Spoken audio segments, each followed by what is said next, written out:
Hi, this is Annie Waldo, and I'm doing my presentation on the children of veterans with post-traumatic stress disorder. I imagine the first order of business would be to define what post-traumatic stress disorder is. And I found the definition was from the Mayo Clinic, and they defined post-traumatic stress disorder as a mental health condition that occurs or is triggered by a terrifying event after experiencing it or witnessing it. Symptoms may include flashbacks, nightmares, anxiety, severe anxiety, as well as uncontrollable thoughts that return to the event. There are a large number of veterans with post-traumatic stress disorder, and if you think about it, if one event can cause post-traumatic stress disorder for a person, what's it like for those that have gone through combat and have witnessed friends being killed and enemies being killed and had to deal with all of the things that are going on? Veterans do have a higher incidence of developing post-traumatic stress disorder. And what is post-traumatic stress disorder like for the veteran? Well, let me share that with you. All men who go to war die, kid. It's stuck with me all these years, probably more years than you've been alive. War, I believe, dare not be commented on by those who have yet to experience it. Until you kill another human being for survival, what could you possibly say about it? It assaults all of your senses. The smell of death and those machines that cause it. Noise is so loud you feel like an ant under a lawnmower. It's incomprehensible. During my deployment, children, women, teenagers, and men alike all met an indiscriminate end by my hand. On my best days, I tell myself I killed to survive. On my worst days, my mind tells me I committed acts of madness. There are a lot of grudges that I hold close to my heart, and in some sense it means that I will always be at war with my actions, at war with my survival, at war with those suits who tell you it's a good cause you're killing for, and that we, the West, are the good guys. I can't escape what I did, and although I came back, I never escaped. And although I survived, much of me died in that piece of shit dirt land.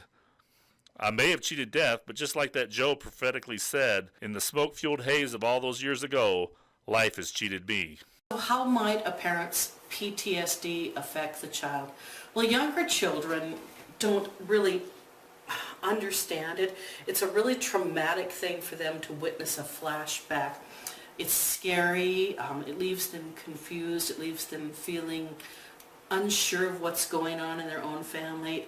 Older children might start to feel a need to protect the parent with PTSD, or perhaps the other parent if the PTSD causes violence to come out.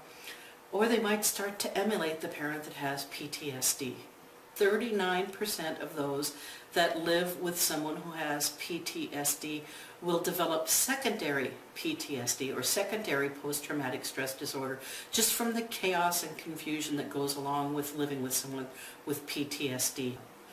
Older children that have a parent with post-traumatic stress disorder might try to emulate the parent in an attempt to get closer to that parent, or they might pull away themselves and distance themselves from the family and start spending more and more time away from home and away from that parent with PTSD. If a child develops secondary post-traumatic stress disorder, so there are some symptoms, and you can see those right here.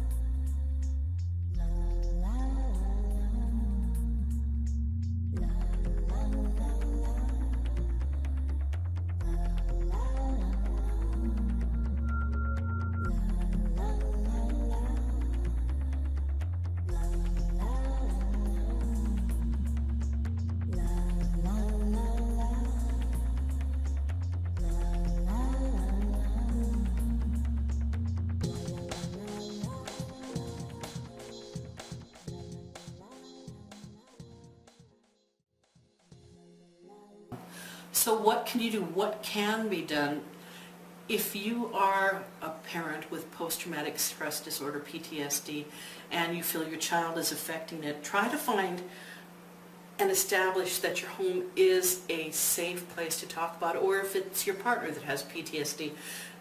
The best thing for kids is to talk about it, especially to talk about it with their families, because you are all in it together. If you have a child in your classroom that has secondary post-traumatic stress disorder or suffering from post-traumatic stress disorder, you can make your classroom environment feel safe. And you can also encourage them to ask questions, saying that you will try to help them find the answers.